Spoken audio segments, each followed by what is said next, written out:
Girard, je suis le directeur des opérations de Sphère et durant cette session, je vais vous parler de machine learning.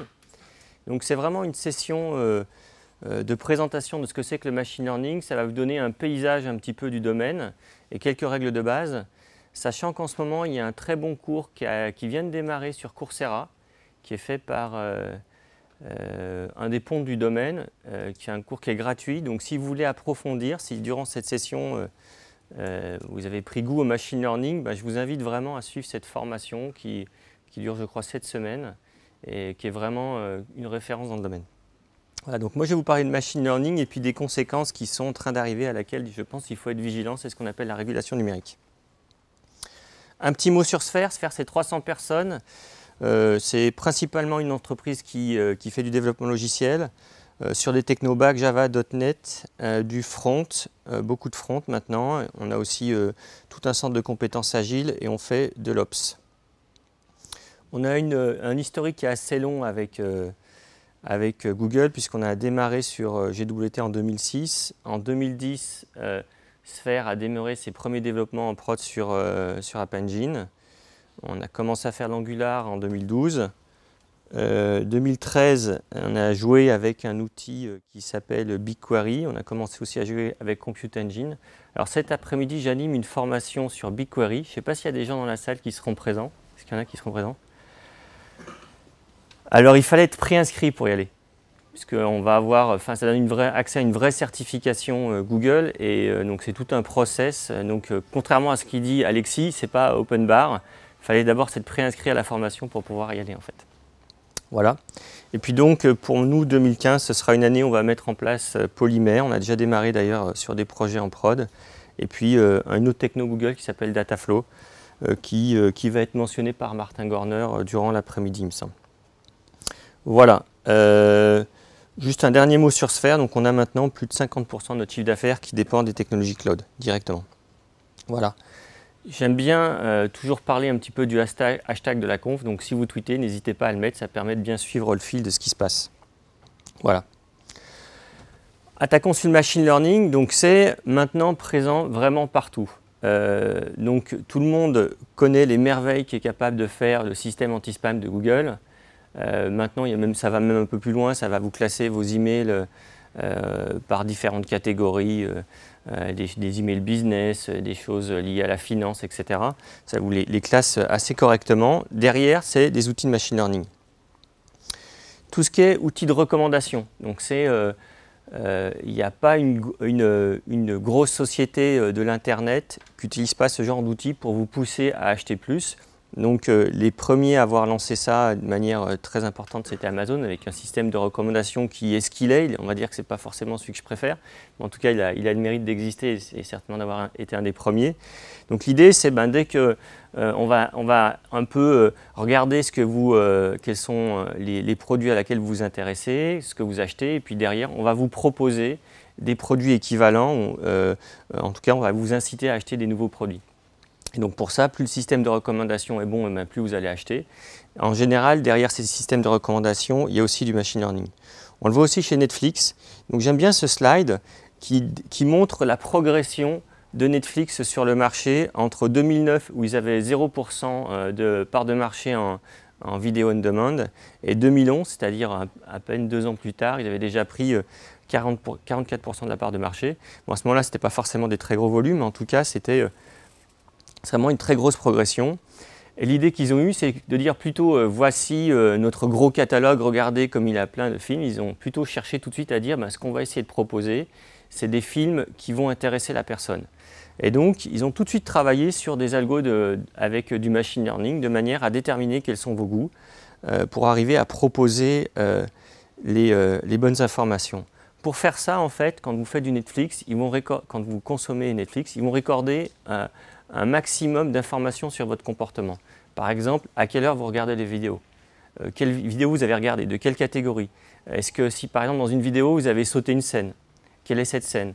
Est-ce que vous avez finalement abandonné le fait que vous étiez en train de regarder une vidéo, vous abandonnez? Quel device vous utilisez pour regarder vos vidéos en fait? À quel moment vous les utilisez, etc. Donc en permanence, dès que vous interagissez avec Netflix, ils vont recorder ces interactions.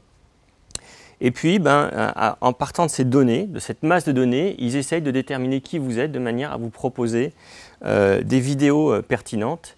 Il faut savoir que 50% de la vidéo consommée sur Netflix provient de la première page, donc vraiment de la page de recommandation. Donc c'est bien un outil qui marche très très bien puisqu'ils arrivent à proposer vraiment le contenu que les gens ont envie de regarder. Donc la première chose, donc il va y avoir comme ça une espèce, durant toute la presse, des espèces de maximes qu'il faut mémoriser quand on se lance là-dedans. La première chose, c'est qu'il faut récolter des données. Si vous n'avez pas de données, c'est très difficile de faire du machine learning. Donc il y avait la maxime pas de bras, pas de chocolat. Maintenant, il n'y a pas de data, pas de machine learning. Voilà, c'est vraiment, reste depuis le début de l'année, là, j'ai eu pas mal d'interventions dans le cadre du machine learning. Je pense que ça va exploser sur 2015. En tout cas, ça démarre très bien. Et à chaque fois que j'arrive, première chose que je dis aux gens, vous avez envie de faire du machine learning, c'est très bien. Première chose, il faut mettre en place le système qui va vous permettre de recorder la data en fait. Si vous n'avez pas de data, derrière, on ne pourra pas lancer du machine learning. Donc avant de dire on va choisir des super algos qui vont faire des choses très intelligentes, je leur dis d'abord c'est un projet d'IT dans lequel on va mettre en place des choses qui vont permettre d'enregistrer de la donnée. Donc ça c'est vraiment la première étape. Bon, une définition, c'est assez compliqué de définir ce que c'est que le machine learning. Voilà la définition qu'il y a sur Wikipédia qui vaut ce qu'elle vaut. Hein. En gros, c'est de l'intelligence artificielle dont le but c'est de construire un système qui va apprendre à partir de données. Voilà, je trouve que ça fait quand même un bon résumé de ce que peut être le machine learning. J'aime bien aussi faire un petit parallèle. Dans le machine learning, en fait, on va retrouver trois morceaux. On a déjà parlé, il y a la data qui est très importante. Il va y avoir un modèle, donc vous allez devoir choisir un modèle que vous allez entraîner. Et puis ce modèle, pour qu'il fonctionne correctement, vous allez devoir l'accorder, donc l'entraîner. On va beaucoup parler il y a une phase d'apprentissage. C'est un petit peu comme j'ai choisi un modèle. Ce modèle, je vais essayer de l'accorder avec mes données de manière à ce qu'il sonne bien par rapport aux données que j'ai sélectionnées. Donc ça prend bien cette bonne métaphore. J'aime bien cette manière de fonctionner. Et la phase où vous allez accorder votre modèle, elle est très importante. Si vous accordez mal votre modèle, il y a peu de chances qu'il est derrière, il fasse de la bonne musique en fait. Ça va être assez important, cette phase-là va être assez importante. Il y a deux grandes familles dans le machine learning. Donc la famille certainement la plus importante, elle concerne des systèmes d'apprentissage qui sont supervisés. Et puis, on va le voir, il y a aussi une autre famille qui concerne des systèmes d'apprentissage qui sont non supervisés. Donc ça, c'est vraiment les deux grandes familles. Et très rapidement, vous allez être confronté à ce sujet. Est-ce que je pars sur des algos de type supervisé ou des algos de type non supervisé? On va les voir. Supervisé se divise ensuite en deux parties. La problématique que vous allez avoir, soit c'est une problématique de je dois faire ce qu'on appelle de la régression, c'est déterminer une valeur. Par exemple, il y a beaucoup de gens qui ont essayé de jouer à ça, c'est quel va être le cours de la bourse demain. Pour déterminer, je vais déterminer une valeur qui est le cours de la bourse de demain en fait. Là, on fait de la régression. Il y a une autre manière de faire du machine learning, c'est de faire ce qu'on appelle de la classification. Et dans la classification, on va chercher à déterminer une classe qui est par exemple demain je dois acheter, ou demain je dois vendre, ou demain je dois rien faire. Et donc là, on sera plutôt dans un système de classification. On va essayer de déterminer une classe d'actions qu'on doit réaliser. Voilà, ça, c'est les deux grandes familles. Donc je vais les illustrer. En régression, ce que vous cherchez à faire, c'est à partir d'une fonction, déterminer une valeur. Voilà, donc si on reprend la métaphore du piano, en fait, vous avez accordé votre modèle, donc vous allez avoir des paramètres qui ont tuné votre fonction. Vous allez solliciter votre piano avec un certain nombre de touches, donc des valeurs que vous mettez en entrée, et puis derrière, ça va produire un son. En régression, c'est ce que vous faites en fait. Donc, l'objectif du système, c'est de tuner des paramètres de manière à ce qu'ils produisent des bons sons par rapport à une entrée qui est donnée. Ça, c'est la régression. Donc, il y a plein de manières de faire de la régression. Là, on le voit, naturellement, j'ai ce jeu de points. Si je suis en régression linéaire, très facilement, je peux tracer une droite qui va passer à travers ces points. Donc là, j'ai une fonction affine qui est très très simple, hein, et dans laquelle je vais l'ajuster de manière à ce qu'elle passe au mieux à travers ce jeu de points. Donc dans le domaine du machine learning, on n'est bien sûr pas sur des systèmes à peu de dimensions, on est en général sur des systèmes à énormément de dimensions. Et ce que vous allez devoir faire, c'est prendre un espèce d'hyperplan et de vous arranger pour qu'il passe au mieux à travers vos jeux de données en fait. Et toute la complexité du système, c'est justement d'essayer d'arriver à prendre cet hyperplan de manière à ce qu'il passe bien à travers l'ensemble des points. J'ai un autre jeu de données. Si je suis avec une fonction toujours de régression linéaire, je vais essayer de l'ajuster pour avoir une belle droite qui passe à travers mon jeu de points. Et puis pareil pour ça en fait. Donc on peut voir aussi que là, je me suis aussi un petit peu amusé en faisant ce slide-là. Hein, on voit qu'avec la même fonction linéaire, je passe à travers plein de jeux de points différents. Donc là, on va le voir qu'il y a quelque chose aussi qui est très important, c'est quand on commence à travailler avec son système, ça va être très important de regarder ces données de manière à commencer à intuiter ce qui est en train de se passer, à choisir les bons modèles qui vont nous aider à bien fitter nos données en fait. Donc là, j'ai fait de la régression linéaire. Un point qui est important ici aussi, et qu'on va voir quand vous allez choisir les informations, c'est ne jamais confondre corrélation et causalité. Donc là, je vous ai mis un exemple typique.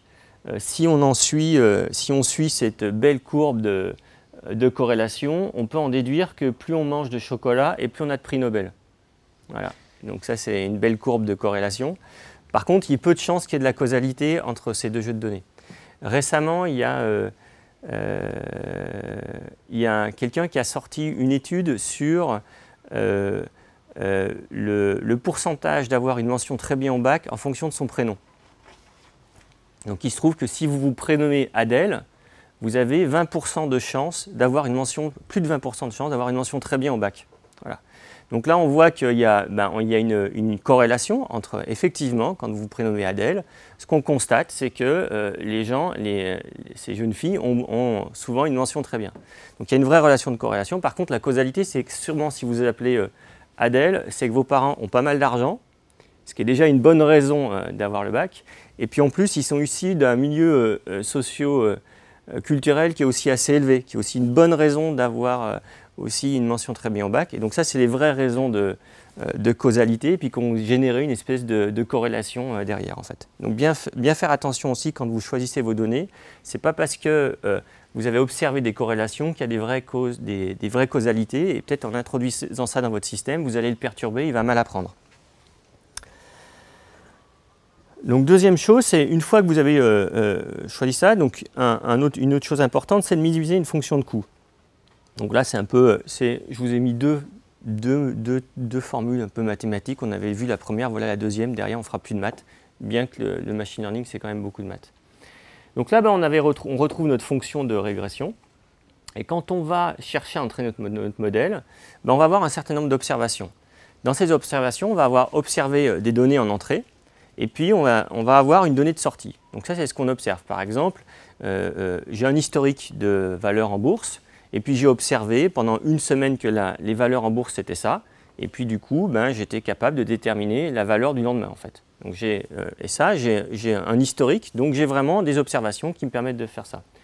Et donc ce que je vais chercher à faire, c'est à minimiser la fonction qui me permet par rapport à un jeu de données en entrée de minimiser la distance avec la valeur que je souhaite avoir en fait. Ça c'est ce qu'on va voir, c'est ce qu'on va appeler la phase d'apprentissage. Donc l'objectif c'est de minimiser ce coût. Donc bon, l'élève au carré, c'est une somme des carrés parce que ce qu'on va faire, c'est qu'on va s'arranger pour que si on est vraiment très loin, du coup, ça va me générer un coût très élevé et du coup, on va essayer de corriger ça en fait. C'est un peu ça l'idée, c'est pour ça qu'on élève au carré. Donc ça, c'est une des fonctions de coût qui est très connue, qui est très utilisée. Donc par exemple, sur mon problème de régression, j'ai ici un jeu de données. Et je veux trouver une fonction linéaire qui passe à travers ce jeu de données. Donc ce que je vais faire, c'est je vais prendre ma droite et puis je vais choisir son ordonnée à l'origine et sa pente de manière à ce qu'elle passe au mieux dans mon jeu de points. Et pour ça, je vais minimiser le carré de la distance de ces points à la droite en fait. Donc minimiser une fonction de coût, c'est ça. Là, on l'a vu sur un système qui est très simple, avec une dimension. Imaginez que peut-être en entrée, vous avez 10, 20, 30, 1000 points. Donc vous êtes dans un espace à 1000 dimensions et vous avez un hyperplan qui se balade comme ça. Vous avez des milliards de données et ce que vous essayez de faire, c'est de vous arranger pour que cet hyperplan, dans ce milliard de données, il fit au mieux en fait, dans vos trucs, de manière à minimiser cette fonction de coût. Voilà. Après, ce que je vous ai dit, c'était important de regarder ces données. Vous pouvez dire, finalement, peut-être que j'ai envie de choisir une autre... non. Donc là, si je cherche à prévoir, voilà. Donc là, maintenant, je me positionne à un endroit dans l'espace, et puis, grâce à cette fonction linéaire, je peux en déterminer ma valeur. Maintenant, en regardant les données, je me suis dit, peut-être que ce que j'ai envie de faire, c'est pas de prendre une fonction de degré 1, mais peut-être une fonction de degré 2. Donc, je prends une courbe de degré n, en fait, et je prends une courbe qui va commencer à mieux fitter mes données, en fait. Elle passe mieux.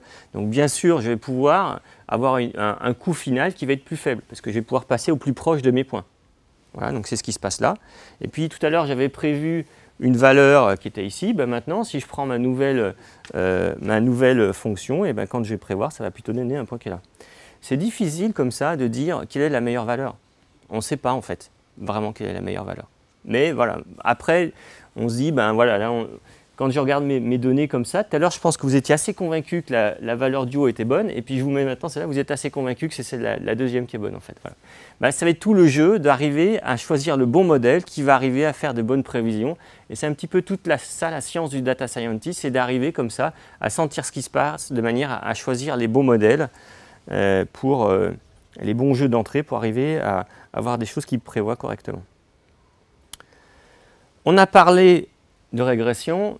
Maintenant, je vais vous parler du deuxième sujet, qui est la classification. Donc là, dans la classification, l'objectif, c'est vous avez une observation, voilà, à n dimensions, et ce que vous cherchez à faire, c'est à la classer. Est-ce que cette observation, elle est de telle classe ou telle classe? Donc c'est ce que je vais vous illustrer ici. Ici, j'ai un ensemble d'observations, et puis elles sont classées ici. Donc voilà, j'ai défini un certain nombre de classes. Et puis, quand je vais faire une nouvelle observation, ce que je cherche à faire, c'est à déterminer à quelle classe elles appartiennent. Donc pour ça, je vais séparer mon espace en régions. Et puis quand ton point arrive, je vais regarder ce point à quelle région de l'espace il appartient. Et puis du coup, je vais en déterminer sa classe. Donc c'est ce qui se passe là.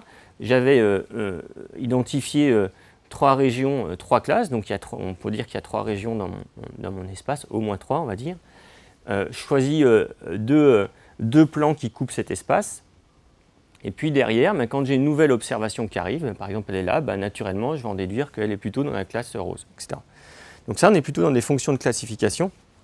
C'est des choses qui sont très largement utilisées pour tout ce qui est reconnaissance de caractère. Donc vous avez une observation, c'est vous avez un caractère, et puis à un moment donné, vous devez le classer. Et ce caractère, par rapport à ce que vous observez, dans quelle région d'espace il se place, et puis du coup vous allez en déduire, tiens, il est dans une région de l'espace où il y a beaucoup de A. J'en déduis que ça doit être un A. Voilà, c'est un peu ça l'idée. Donc, c'est arriver à trouver les bons systèmes qui vont, comme ça, segmenter mon espace de manière à ce que quand j'ai une observation, j'arrive à lui donner la bonne classe. Là, on est dans un système de classification. On avait vu tout ce qui était algorithme supervisé. Maintenant, on va voir qu'il y a un autre domaine du machine learning qui touche à des algorithmes qui sont non supervisés. Donc il y en a deux grandes familles, 2 sous-familles. Il y a ce qu'on appelle la clusterisation et puis après la séparation de sources. Donc sachant que, je vais les illustrer comme ça. Vous avez un jeu d'observation qui est celui-là. On peut dire que c'est quasiment le même que celui tout à l'heure, sauf que là, je n'ai pas mis de classe. On voit, là, c'est mes observations, j'ai observé un certain nombre de choses. Et ce que j'aimerais, c'est un système qui est capable de me segmenter l'espace pour me dire, voilà, j'ai l'impression que ce jeu de données, il est cohérent. Je ne sais pas, le système il ne va pas être capable de lui donner un sens. Il va simplement dire, j'ai un jeu de données qui est là, un jeu d'observation, et je pense qu'elles font partie de la même famille. Par contre, je ne suis pas capable de dire quelle est la famille. À toi de regarder maintenant ce jeu de données, et puis d'en déterminer, de rajouter du sens au-dessus de ce que tu observes. Donc c'est ça l'objectif de la clusterisation, c'est je prends des données, et puis je vais essayer, comme ça, de déterminer des clusters, en fait. Et puis après, c'est moi qui rajoute des clusters. Donc par exemple, je suis dans de la détection de fraude, et puis j'aimerais bien que j'ai plein d'observations, Et j'aimerais que tu me détectes dans le système, il y a sûrement dans tout ce que j'ai là, il y a des comportements normaux et des comportements de type frauduleux en fait. Est-ce que tu es capable comme ça de me clusteriser l'information de manière à me les faire apparaître? Parce que de base comme ça, je ne sais pas qui fraude en fait, mais peut-être que toi, système, tu es capable de déterminer que tiens là, il y a quelqu'un qui se comporte un peu étrangement en fait, et que du coup, je considère que c'est quelqu'un qui fait de la fraude. Voilà, donc là on est dans la clusterisation. On va demander au système de nous couper l'espace en régions, et après c'est nous, en regardant les familles, qui allons amener du sens. Et c'est nous qui allons donner les classes qu'il y a au système derrière. Et donc après, on fait une observation de la même manière, et puis on va pouvoir déterminer à quelle classe il appartient. Donc ça c'est le premier problème qu'on a en machine learning non supervisé. Deuxième problème, c'est ce qu'on appelle de la séparation de sources. Donc, vous avez par exemple deux sources d'informations. Là, je vous ai présenté des sources sonores. Donc, par exemple, vous avez quelqu'un qui parle dans une boîte de nuit. Voilà. Ben là, il y a vraiment deux sources de son. Vous avez un endroit où vous observez ça. Et ce que vous allez observer, c'est ça. Ça, c'est votre observation, en fait. Est-ce que vous aimeriez savoir un système qui est capable de recouper les sources de manière à isoler, à retirer le son de la boîte de nuit et à isoler uniquement la conversation qui est en train de se passer? Ça, c'est des algorithmes de séparation de sources. Ça fonctionne assez bien, en fait. Et là aussi, on est en non supervisé. Donc, vous injectez votre signal, votre observation dans le système. Et lui, ben, voilà, on a un algo qui va être capable, petit à petit, de séparer les sources de manière à retrouver d'un côté l'ambiance sonore de la boîte de nuit et puis de l'autre côté, la conversation qui est en train de se dérouler. Donc là, aussi, on est aussi en algorithme non supervisé. Ouais. Voilà. Donc, comme je vous l'ai dit, une des choses qui est très importante quand on fait du machine learning, c'est vraiment de regarder ces données. Si on ne regarde pas ces données, il y a de fortes chances qu'on se trompe, en fait. Donc ça, c'est vraiment une autre des lois importantes du machine learning, c'est de les regarder. Et en les regardant, je peux vous assurer que vous apprenez énormément de choses. Voilà. Donc ça, ben, vous pouvez utiliser plein d'outils. Hein. Vous essayez de les représenter, voilà, trouver des manières de les représenter, parce que ce n'est pas forcément toujours évident d'arriver à les visualiser, mais il faut essayer de le faire. Et puis comme ça, essayer de sentir ce qui se passe, de vraiment sentir les données. Il y a vraiment toute cette phase-là d'observation. Donc faut être aussi assez à l'aise dans la manipulation d'outils informatiques, parce qu'on va essayer de filtrer, de retordre, de normaliser les données, d'essayer de faire des choses comme ça. Et c'est pour ça qu'on dit souvent que le data scientist, pour moi, il doit être un petit peu informaticien sur les bords, il ne doit pas être que mathématicien, parce qu'en permanence, il va manipuler, triturer ces données, en faire des choses. Et pour ça, ben, ça reste quand même de manipuler de l'algorithmie, en fait. Donc un point important, c'est toujours visualiser ces données. On ne peut pas faire un bon système si on ne les a pas regardés. Je ne crois pas à ça. Autre point important, c'est de ne pas apprendre par cœur. Donc on le sait tous, les meilleurs élèves, ce n'est pas ceux qui ont appris par cœur leurs leçons. Donc ça, c'est vrai dans la vie scolaire et c'est aussi vrai pour ces systèmes automatiques. Ah non, pardon, c'était pas ça. Là, c'était ne pas apprendre ce que tu sais déjà. J'allais trop loin dans le truc. Donc, excusez-moi. Donc ça, c'est vrai aussi. Il ne faut pas apprendre ce que l'on sait déjà. Donc, par exemple, vous avez cette observation-là. Donc, naturellement, et je dis à mon système, ben, trouve-moi la fonction qui va m'aider à faire la meilleure régression là-dessus.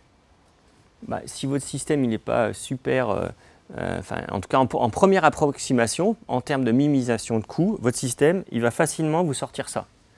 Et va vous dire, j'ai super bien appris. C'est vrai. Là, il a bien minimisé la fonction de coût, il dit « Ah, c'est super, j'ai super bien appris ». Par contre, si vous avez bien regardé les données, vous pouvez dire « Ah ben ouais, mais ça, je le sais déjà. Je sais déjà qu'il y a une tendance. Donc, je ne vais pas demander à mon système d'apprendre une tendance que je sais déjà. Donc, ce que je vais faire, c'est que je vais redresser mes données. Je vais les mettre comme ça. Et puis, je vais lui dire ben, « Maintenant, tu apprends les données redressées. » Et du coup, ce que je vais apprendre, c'est juste l'oscillation, en fait. Et ça m'intéresse. Puis même l'oscillation, là, je peux me dire « Ah ben finalement, ouais, je me suis aperçu aussi qu'il y avait une espèce de saisonnalité. » Donc, je vais la dégager, puis je vais lui demander d'apprendre le bruit autour de cette saisonnalité, en fait. Donc, c'est ça. En regardant les données, on va sentir ce qui se passe.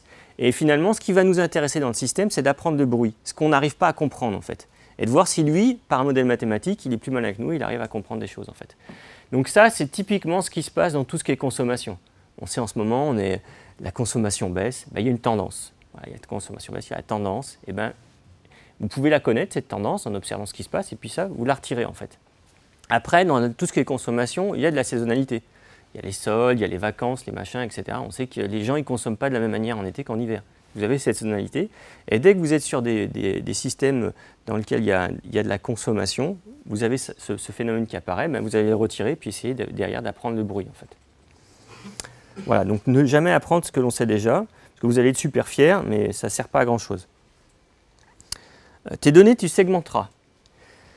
Donc ça, c'est aussi quelque chose qui est pour moi qui est hyper important et qui est souvent peu mis en œuvre par les data scientists, parce que voilà, souvent ils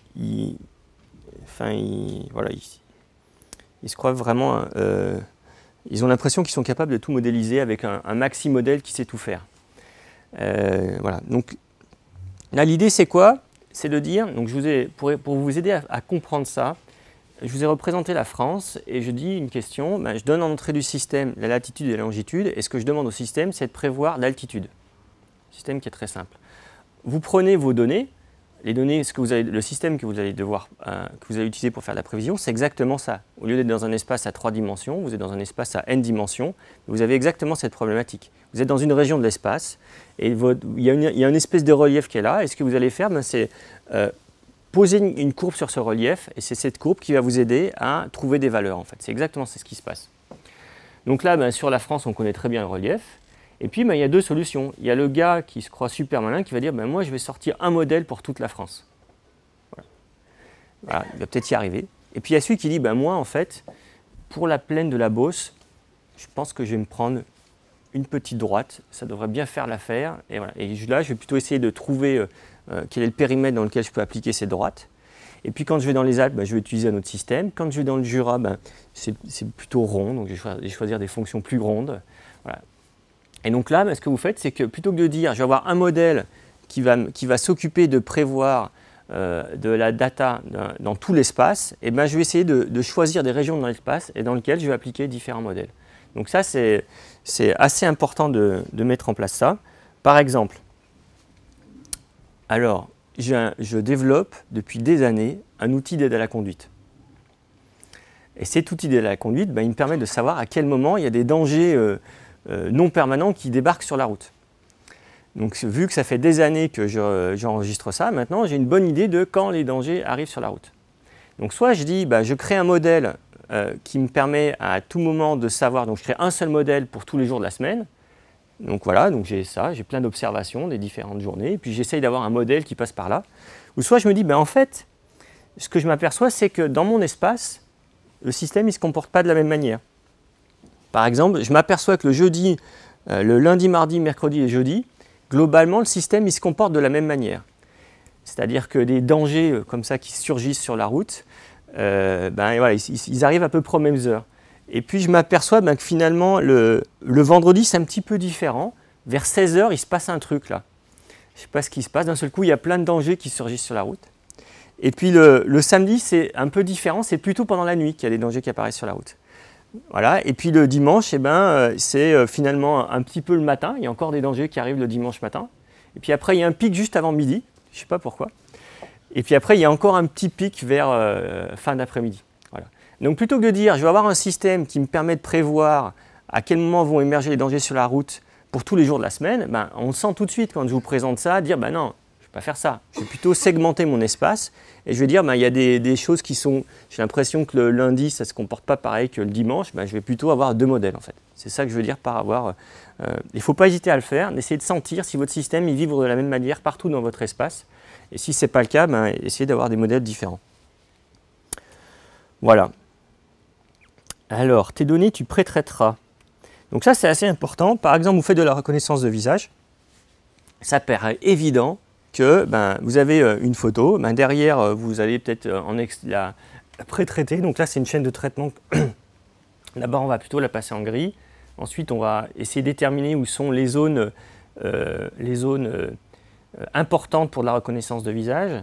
Donc voilà, enfin, bon, là, on va cropper l'image par rapport à ce qui est discriminant. Après, on va retailler pour entrer dans notre modèle et on va augmenter le contraste. Et puis là, c'est ça qu'on va mettre à l'entrée du système pour apprendre et puis après aussi pour généraliser. Sachant que, donc ça, j'ai fait il y a quelques années de la science cognitive. Bah là, il faut bien évidemment, il faut catégoriser. Hein. On ne va pas utiliser le même modèle pour tous les types de visages. Parce qu'en fait, en termes de reconnaissance, un visage qu'on appelle caucasien, ça ne se reconnaît pas de la même manière qu'un visage asiatique. En fait, ce qui va être discriminant, c'est différent. Les Asiatiques, ils ont tous les cheveux à peu près de la même manière, donc ce n'est pas tellement utile de l'avoir dans le système. Par contre, les Caucasiens, ils ont tous des cheveux un peu blonds, frisés, pas beaucoup de cheveux, etc. Donc ça va être un élément qui va être important pour faire de la reconnaissance. Voilà, donc il faut catégoriser et puis après avoir des modèles par rapport à vos différentes catégories. Et bien sûr pré-traiter. Donc on se dit c'est évident de pré-traiter sur du visage. Bah, c'est pareil pour vos données. C'est-à-dire que vous faites une observation, bah voilà, bah cette observation, vous avez déjà intérêt à la normaliser. De manière à ce que toutes les observations vibrent sur la même amplitude. Il n'y a pas une observation qui va vibrer de manière très importante, puis une autre de manière très petite en fait.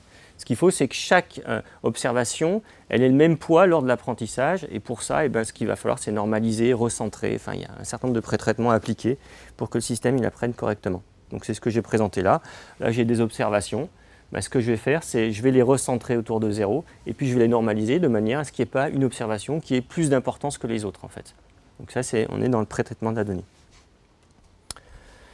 Après, maintenant, on va parler des algorithmes. Donc là, on a beaucoup parlé des données, on les a observées, etc. Voilà. Maintenant, il y a aussi un sujet qui est très important. Et en général, on commence par celui-là, c'est quels algorithmes je vais choisir. Ça arrive, mais ça n'arrive pas tout de suite. Donc, mais là, on est dans le moment maintenant, on a commencé à observer, on sent bien nos données, on se dit, voilà, maintenant, il faut que je choisisse mon algorithme. Donc, je vais vous en présenter quelques-uns. L'un des plus simples et les plus intuitifs, c'est les voisins. Voilà. Donc, vous êtes dans votre hyperespace, vous avez des observations. Et si vous appuyez sur les voisins, vous allez pouvoir déterminer la catégorie de votre observation. Donc là, j'ai une observation qui est le point vert. Et puis, je vais regarder, en fait, est-ce que les voisins de ce point vert, c'est plutôt des carrés ou des triangles? Là, avec le cercle du milieu, je me dis, c'est plutôt des triangles. Donc, je vais dire que cette observation, c'est un triangle. Puis, en fait, en fonction de qu'est-ce que c'est que le voisinage, je peux déterminer autre chose. Et si je prends un cercle de voisinage qui est un peu plus grand, le système, il va dire, non, ce n'est pas un triangle, c'est un carré, d'après ce voisinage-là. Donc dans ce système d'apprentissage, ce qu'on va essayer de faire, c'est de choisir, en fonction de la région de l'espace où on est, c'est quoi la bonne taille de voisinage en fait. Voilà. Et là, donc, on va avoir un système qui va être entraîné de manière à choisir la bonne taille du voisinage. Ça, c'est des algorithmes qui s'appuient sur la notion de voisinage. Il y a un autre algo qui est assez connu, qui s'appelle les Support Vector Machine. Donc vous le verrez sous le sigle dans toutes les bibliothèques, sous le sigle SVM. Donc le principe de cet algo, c'est de trouver l'hyperplan qui va maximiser la distance entre... Donc c'est un algo plutôt pour faire aussi de la clusterisation. Et donc celui-là, il va chercher à maximiser la distance de l'hyperplan avec les observations. Donc on le voit ici, on pourrait dire que l'hyperplan bleu, là, il sépare bien les observations en deux catégories. Par contre, le rouge, il est meilleur parce qu'il a aussi maximisé, donc tous les deux ont appris correctement. Par contre, celui-là, il a maximisé la distance entre les observations. Et on se dit que naturellement, quand on voit ça, j'ai plutôt envie que ce soit le rouge. Voilà, j'ai plutôt envie que ce soit le rouge. Je me dis qu'il est meilleur, cet hyperplan. Et donc, les Support Vector Machine, c'est un algo qui fait ça en fait. Donc, vous lui donnez une observation et lui, il va chercher à trouver le meilleur hyperplan qui va passer par tout ça, sachant que de temps en temps, cet hyperplan, il n'existe pas. Parce que je pourrais très bien d'un seul coup avoir un noir qui est ici. Donc il faut être aussi résistant à ces petites observations bizarres qu'on a. Et voilà. Donc ça, c'est les Support Vector Machine. Après, il y a des systèmes qui sont basés sur les arbres de décision. Donc un arbre de décision, c'est quelque chose qui est hyper simple, tout le monde comprend ça aussi. C'est par exemple, vous dites, vous êtes une assurance et vous devez faire payer une prime d'assurance. Et donc vous allez prendre une décision, c'est est-ce que cette personne elle va payer cher ou pas cher? Donc première question que l'assurance va dire, est-ce que c'est un homme ou une femme? Un homme, il fait plus d'accidents. Voilà, hop, je fais première segmentation, je dis c'est un homme ou une femme, hop, je tombe ici, décision ici. Après, est-ce qu'il a une voiture rouge ou pas une voiture rouge? Les gens qui ont des voitures rouges, c'est bizarre, ils ont plus d'accidents que les autres. Et donc hop, je resegmente ça, et puis à un moment donné, je vais pouvoir déterminer, je suis sur une population à risque, c'est un homme qui a une voiture rouge, celui-là, je vais lui faire payer cher. Et là, c'est une femme qui n'a pas une voiture rouge, je ne vais pas le faire payer cher. Donc ça, c'est un arbre de décision qu'on va essayer de déterminer. Donc il faut déterminer dans quel ordre on fait notre segmentation donnée, voilà, et on construit son arbre. Donc ça nous permet comme ça d'arriver à clusteriser nos populations et puis à prendre des décisions. L'idée du random forest, c'est de dire, je ne vais pas prendre un seul arbre de décision, je vais en prendre plein, en fait. Et quand je vais entraîner mon arbre de décision, en fait, je vais couper mon jeu de données, je vais le couper peut-être en 100 jeux de données qui se recoupent. C'est pas avec intersection non nulle. Donc à chaque fois, je pioche au hasard X observations et puis je calcule mon arbre de décision là-dessus. Et puis ce que je fais, c'est que d'un seul coup, j'ai plus un arbre de décision, mais j'ai toute une forêt d'arbres de décision. Je vais prendre mes données en entrée, je vais les donner à cette forêt d'arbres de décision et chacun va me faire sa prévision. Et puis après, je vais faire une moyenne des décisions qui ont été prises par tous ces arbres de décision. Et puis c'est ça qui va me donner la valeur de sortie. C'est le principe de ce qu'on appelle les random forests. Donc c'est aussi un algo que vous allez voir souvent dans tout ce qui est libre de machine learning. Voilà, ça je l'ai expliqué, voilà. Autre algo, alors là c'est sûrement le plus connu du point de vue médiatique, c'est les réseaux de neurones. Là, quand ils ont choisi ça, ils ont fait jackpot parce que là, tout de suite, on se dit, là, on s'approche de l'homme. Donc, c'était vraiment, l'idée de départ, elle venait vraiment de là. Donc, il y a des gens qui ont observé comment fonctionnaient les neurones. Et ils ont vu qu'un neurone, il était connecté à d'autres neurones par ce qu'on appelle des synapses et qu'il y avait des signaux qui passaient de synapse en synapse. Et ils se sont dit, le cerveau, il fonctionne comme ça. Est-ce qu'on ne va pas être capable de l'imiter? Et il y a des gens qui ont travaillé là-dessus, de dire, on va essayer de faire un modèle mathématique qui représente ça. Donc, c'est ça. Ça se présente souvent comme ça. Vous allez stimuler votre système par des neurones en entrée. L'information, elle va être véhiculée à travers les synapses avec plus ou moins de frottement, c'est-à-dire que la synapse va plus ou moins laisser passer du signal. Le neurone ici va additionner tous les signaux qu'il a obtenus. Il va retransmettre la valeur sur les neurones d'après, etc. Voilà, comme ça, il y a des signaux qui sont véhiculés. Et l'objectif, c'est d'allumer plus ou moins certains neurones, en fait. Voilà, et c'est comme ça qu'on va utiliser ça. Et donc, tout l'enjeu, c'est d'arriver à trouver un algo qui est capable d'entraîner cette espèce de truc-là, en fait. Donc pour ça, il y a des algos qui sont là. Pour faire ça, je vais en citer un. Donc voilà, c'est ce que je viens d'illustrer. Vous stimulez vos neurones d'entrée par des niveaux de signaux. Donc par exemple, la température aujourd'hui, c'est X degrés. Hier, c'était nuageux beaucoup. Et puis, on est tel jour de la semaine. Et puis, donc du coup, ils ne vont pas aller faire les courses. Voilà. Donc vous stimulez ça et vous essayez de prévoir ça, en fait. Voilà. C'est ça l'idée des systèmes à réseau de neurones. L'algo le plus connu là-dedans, c'est sûrement la rétropropagation du gradient. Donc, si vous voulez commencer avec ça, jouer avec ces algos, et que vous voulez dire, tiens, j'ai envie d'apprendre un petit peu comment ça marche en dessous, lisez quelques papiers sur la rétropropagation du gradient. Il y en a plein.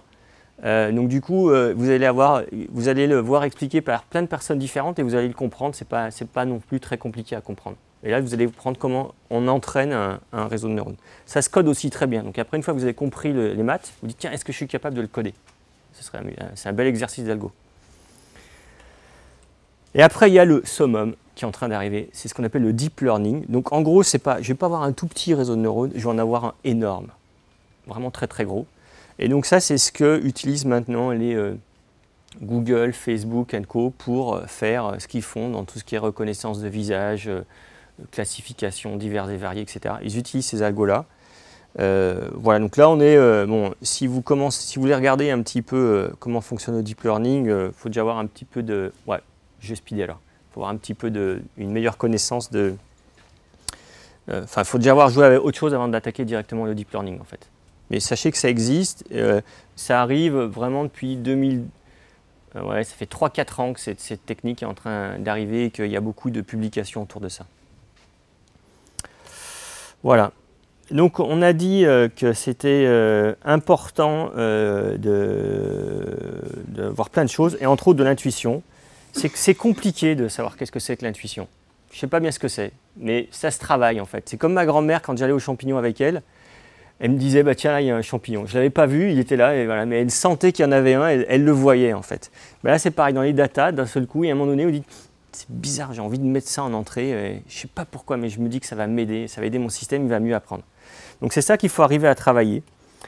Et pour ça, il faut sélectionner les bonnes variables en entrée qui vont nous aider à prévoir notre système. Donc vous allez avoir comme ça un espèce de vecteur d'entrée qui a n dimensions. Et ce qu'il faut, c'est très important de choisir les bonnes dimensions pour entraîner votre modèle. Donc par exemple, dès que vous êtes dans la consommation, le jour de la semaine il est super important. Enfin, c'est des choses basiques. Est-ce qu'on est en vacances scolaires, jour férié, quelle température il fait. Tout ça, vous pouvez à peu près sûr, vous pouvez le mettre en entrée, ça va influencer la consommation. Mais il y aura sûrement plein d'autres vecteurs à prendre en compte. D'ailleurs, c'est amusant, hein, parce que quand je discute avec les gens qui font des moteurs de recodation pour le web, la température du jour, pour eux, ça n'influence pas du tout ce qu'ils vont mettre en première page, quoi. Il neige, c'est pas grave. Je me dis pas, tiens, je vais mettre des choses qui sont liées à la neige en première page de manière automatique. Ou alors, ma recommandation, elle n'est pas différente quand je suis dans le sud de la France et à Lille ou dans le Jura. Enfin, voilà. Et pourtant, on se dit que ce serait peut-être intéressant d'utiliser une RCP, de faire de la géologue, etc. Et puis d'avoir un système qui va proposer en page d'accueil des systèmes un peu différents. Comme je vous le dis, là, vous dites, mais c'est évident, pourquoi ils ne le font pas? Voilà. Donc, il faut entraîner son système.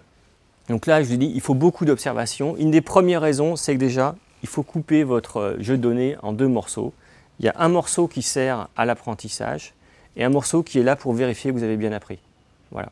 Donc ça, c'est déjà super important. Donc vous êtes super content, vous avez 1 an et demi d'observation de données sur de la conso. Et puis on vous dit là, ben non, tu n'en as pas 1 an et demi finalement. Pour entraîner le modèle, tu vas n'utiliser qu'1 an en fait. Et voilà. Et ben, c'est d'autant moins utile. Voilà, donc c'est important de faire ça. Ne pas apprendre par cœur. Donc là, c'est la même courbe que tout à l'heure. Mais je suis super content parce que j'ai trouvé un modèle qui me donne une fonction de coût égale à 0. Voilà. J'ai minimisé ma fonction de coût, c'est super. Et en sortie, j'ai 0 en fait. Et ce qui se passe, c'est que j'ai appris par cœur mes données. Ben ouais, j'ai appris par cœur, ça veut dire quoi? Je ne suis pas sûr que... C'est difficile de dire si cette fonction, elle est moins bonne que l'autre. Mais quand on la regarde comme ça, on se dit qu'il y a quand même des chances que cette fonction, elle ne va pas bien généraliser en fait. Voilà. Par exemple, si je dis prévois-moi ce qui va se passer là, j'ai plutôt envie de dire c'est entre les deux par là, quoi, et lui il va me dire c'est là. Voilà. Donc ça, c'est important de ne pas apprendre par cœur et vous dire ah c'est génial, j'ai appris par cœur. Bah peut-être pas en fait. Voilà. Donc il faut faire attention et ça vient avec la complexité du modèle. Plus vous allez avoir un modèle complexe, c'est-à-dire il y a le petit bêta là qui permet d'accorder, plus il est compliqué ce truc-là, plus vous avez de bêta. Ben, plus vous allez pouvoir tuner votre système et plus vous avez des chances d'apprendre par cœur en fait. Donc il faut faire attention à ça en fait. Voilà. Voilà, je disais, apprendre, c'est pas comprendre.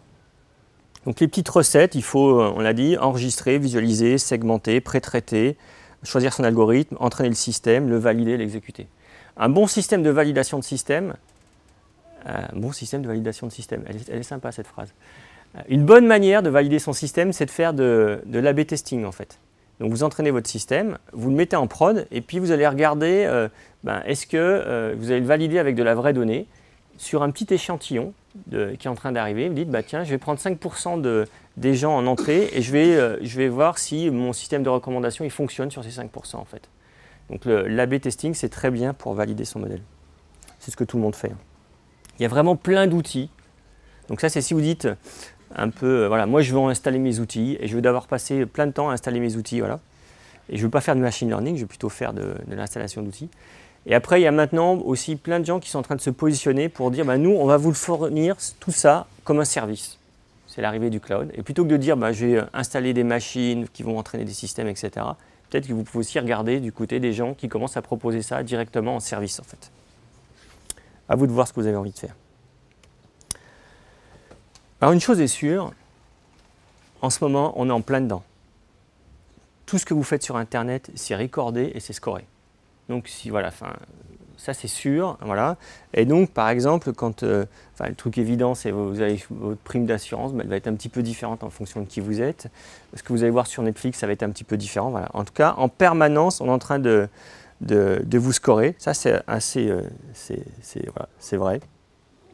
Et ce qui se passe, et donc c'est pour ça que je parle de régulation numérique, on est en train de rentrer dans un système où en fait ce sont des algos qui régulent l'information à laquelle vous êtes, qui vous êtes en fait. Ils vont vous donner accès, ils vont décider plein de choses pour vous. Par exemple, la timeline Facebook, vous allez en voir peut-être que 10%. Et c'est Facebook qui décide, tiens, j'ai envie de lui montrer ça ou pas en fait. Non, je ne lui montre pas. Voilà. Hop, il ne le voit pas. Et comment il fait ça? En fait, il va s'appuyer sur... est-ce que quand vous regardez quelque chose, vous faites like ou pas? Il fait like là-dessus, ça l'intéresse. Je vais lui fournir de plus en plus de choses qu'il a envie de liker en fait. Donc ça c'est bien. Et par exemple, vous êtes un fervent défenseur de la théorie du complot. Et chaque fois qu'il y a quelqu'un qui dit il y a un complot, vous cliquez j'adore ça, j'adore ça, j'adore ça. Et ce qui va se passer dans votre timeline, c'est que vous allez voir de plus en plus de trucs qui concernent la théorie du complot. Et donc vous allez dire non mais attends, vous discutez avec vos copains, mais tu n'as rien compris, on est vraiment dans le complot. D'ailleurs, sur Facebook, je vois que ça. Bah ouais. Bah là, il y a un bel algorithme derrière qui, de manière entre guillemets innocente, fait de la régulation pour vous. Il vous envoie de l'information régulée. Et puis, ben voilà, il vous envoie dans un espace qui n'est pas forcément celui qu'on a envie, en fait. Voilà, donc c'est aussi, la data science, c'est hyper agréable, c'est super fun, très gratifiant, etc. Mais c'est aussi, pour moi, quelque chose d'assez dangereux. Je pense qu'on est rentré dans une ère, alors bon, la métaphore est peut-être un petit peu violente, hein, mais peut-être pas, en fait, par rapport aux derniers événements. En tout cas, on est rentré dans un système où je pense que tous ces data scientists qui manipulent la donnée, on va avoir de plus en plus de responsabilités sur où va la société, en fait. Voilà. Et c'est là où je dis, ben, c'est beau tout ça, la régulation numérique, mais finalement, c'est aussi important de savoir ce que c'est, comment ça fonctionne, de manière à savoir où est-ce que l'on va, en fait. Voilà. C'est terminé. Merci.